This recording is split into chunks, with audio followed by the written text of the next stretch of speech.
नमस्कार, आप देख रहे हैं एचएस बिहार। मैं हूं आदेशपुरी। बिहार में जो है कोरोना वायरस के संक्रमण का जो संख्या है वो लगातार बढ़ते ही जा रहा है और लगभग 1600 के आसपास ये आंकड़ा पहुंच चुका है। हालांकि सबसे बड़ी बात है कि जो मरीज हैं, संक्रमित हैं, वो लगातार ठीक भी हो रहे हैं और अभी तक बिहार में कोरोना वायरस से 10 लोगों की मृत्यु हो चुकी है। लेकिन इसमें सबसे राहत वाली एक बात क्या है कि जो भी 10 लोग मृत्यु हुई है जिनका, वो लोग किसी गंभीर बीमारी से पीड़ित थे और उसके अंतिम स्टेज में थे। आपको बताते चले कि एनएमसीएच में जो 6 लोगों की मृत्यु हुई, वो 6 लोग कैंसर के 4th स्टेज यानी कि अपने अंतिम स्टेज पे थे, जिनका मौत लगभग निश्चित था। लेकिन ऐसे में उन्हें कोरोना हुआ और कोरोना उसके कारण उनकी मृत्यु हो गई। तो वही आपको बताते चले, जो बिहार में पहला मामला आया था मोहम्मद सैफ का, मुंगेर के रहने वाले थे, उनकी किडनी फेल थी। इसी तरह वैशाली का जो युवक की जो मृत्यु हुई कोरोना वायरस से, उनका मल्टी ऑर्गन फेल्योर था। और सबसे बड़ी बात यह है कि डॉक्टरों ने बताया, जो रिपोर्ट है, कि ये कैंसर 1st स्टेज में जिनको कोरोना हुआ, वैसे 10 मरीज जो है वो स्वस्थ होकर घर जा चुके हैं। तो ये एक बहुत ही बड़ी राहत वाली खबर है बिहार के लिए कि बिहार में जो भी कोरोना के से संक्रमित हो रहे हैं, वो लगातार ठीक हो रहे हैं और मृत्यु वैसे ही कंडीशन में हो रही है जिनको असाध्य बीमारी है या उनके एडवांस स्टेज में पहुंच गए हैं। लेकिन इन सब के बावजूद हमें काफ़ी सतर्क रहने की ज़रूरत है। हालांकि बिहार में जो है इसका माइल्ड जो प्रकोप होता है, यहाँ पर जो कोरोना है अपने उस खतरनाक रूप में नहीं है जिस खतरनाक रूप में अमेरिका और यूरोप में है। लेकिन इन सब के बावजूद हमें एहतियात बरतने की ज़रूरत है, क्योंकि जो ऐसा रिपोर्ट है, जैसा जो हम लोग पढ़ते हैं अखबारों में, न्यूज़पेपर में आ रहा है कि कोरोना जो है उसके जो खतरनाक जो उसकी प्रवृत्ति है, उसमें चेंजेज होने की भी संभावना है।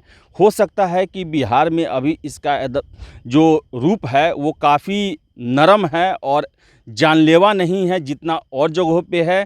अगर इसके प्रवृत्ति में चेंज होता है तो ये खतरनाक हो सकता है। उससे पहले ज़रूरत है सरकार और हम लोगों को कि हम इस सोशल डिस्टेंसिंग और सरकार के जो भी गाइडलाइन है इसको फॉलो करते हुए इसे जड़ से ख़त्म करें, ताकि ये कोरोना वायरस जो है वैश्विक महामारी जिसने पूरी दुनिया को रोक के रखा है, लोगों को घर में कैद कर दिया है, सारी व्यवस्था को चौपट कर दिया है और पूरा मानव जीवन जो है इससे बेहाल है। लगातार लोगों की मृत्यु हो रही है इस कारण से। इस पर हम विजय प्राप्त कर सके।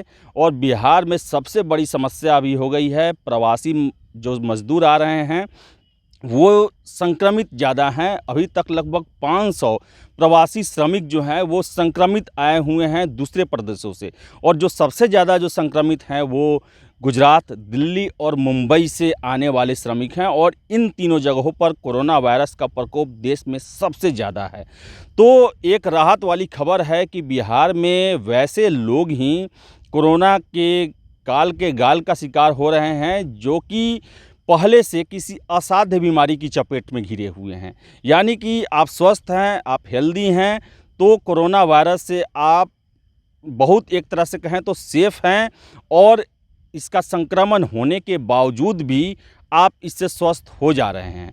लेकिन इन सब के बावजूद जो बुज़ुर्ग हैं और जो बच्चे हैं 10 साल से कम उम्र के हैं और गर्भवती महिलाएं हैं, उन्हें ज़्यादा सतर्कता रखने की ज़रूरत है, क्योंकि ऐसे कंडीशन में उनका इम्यून सिस्टम जो है वो डेवलप नहीं होता है, कमज़ोर होता है और कोरोना वायरस इन पर ज़्यादा मजबूती से अटैक करता है और ऐसी परिस्थिति में उनका बचाव करना मुश्किल हो जाता है। सरकार के गाइडलाइन मानने के बाद ही हम कोरोना वायरस पर विजय प्राप्त कर सकते हैं। तो ये एक बड़ी खबर है। और आपको बताते चले कि अमेरिका में जो कोरोना वायरस के वैक्सीन का जो है उस पर भी रिसर्च चल रहा है। भारत में भी जो भारत की कंपनियां हैं वो भी इसके दवा और जो वैक्सीन है इन दोनों को डेवलप करने का में लगातार दिनों रात लगी हुई हैं और आशा की जाती है कि जुलाई आते आते इसके लिए दवा और टीका जो है मार्केट में आ जाएगा।